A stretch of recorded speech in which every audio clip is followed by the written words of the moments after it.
लखनऊ का अलीगंज, एक भीषण आग, 15 मौतें, 9 लोग अब भी जिंदगी और मौत के बीच जंग लड़ रहे हैं। लेकिन इस दर्दनाक अग्निकांड की कहानी अब सिर्फ एक हादसे की कहानी नहीं रह गई है, क्योंकि इस मामले में दर्ज एफआईआर ने ऐसे खुलासे किए हैं जिन्होंने कई बड़े सवाल खड़े कर दिए हैं।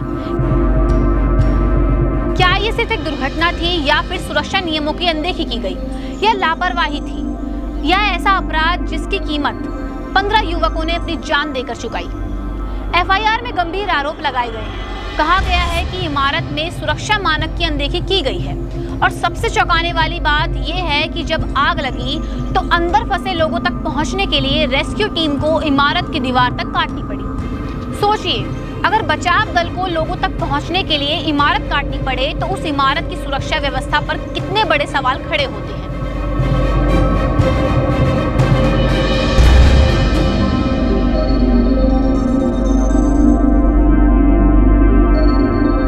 नमस्कार, मैं हूं जानसी और आप देख रहे हैं डायनामाइट न्यूज। आज हम आपको बताएंगे कि इस आग की शुरुआत कैसे हुई, किन लोगों पर एफआईआर दर्ज हुई, कौन कौन सी धाराएं लगाई गई, और क्या इस दर्दनाक हादसे के जिम्मेदार लोगों को कानून सजा दे पाएगा या नहीं।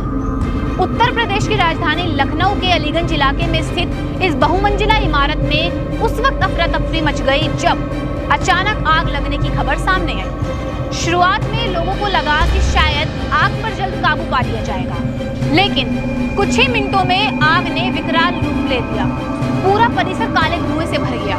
ऊपरी मंजिलों पर मौजूद लोग फंस गए। खिड़कियों से बाहर झांकते चेहरे, मदद के लिए उठते हाथ और नीचे खड़े लोगों की बढ़ती बेचैनी। यह दृश्य किसी भी इंसान को अंदर तक झकझोर देने वाला था।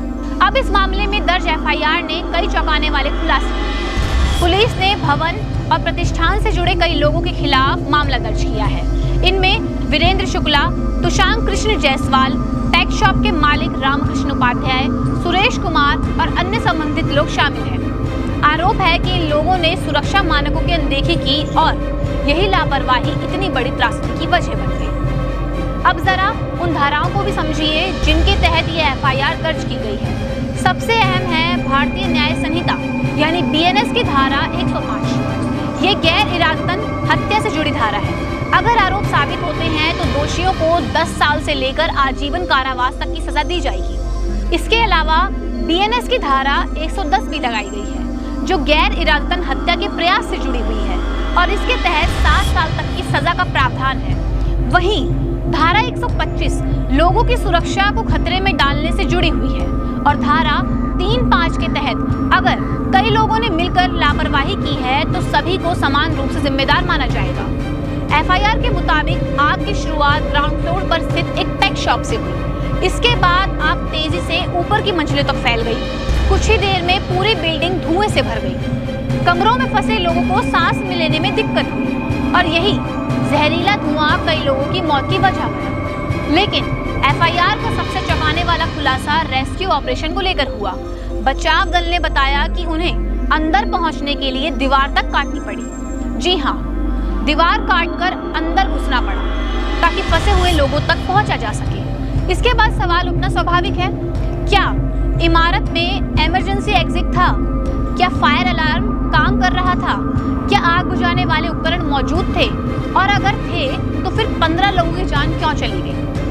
इस पूरे अभियान में फायर ब्रिगेड, एसडीआरएफ, एनडीआरएफ और पुलिस की टीम ने संयुक्त रूप से रेस्क्यू ऑपरेशन चलाया।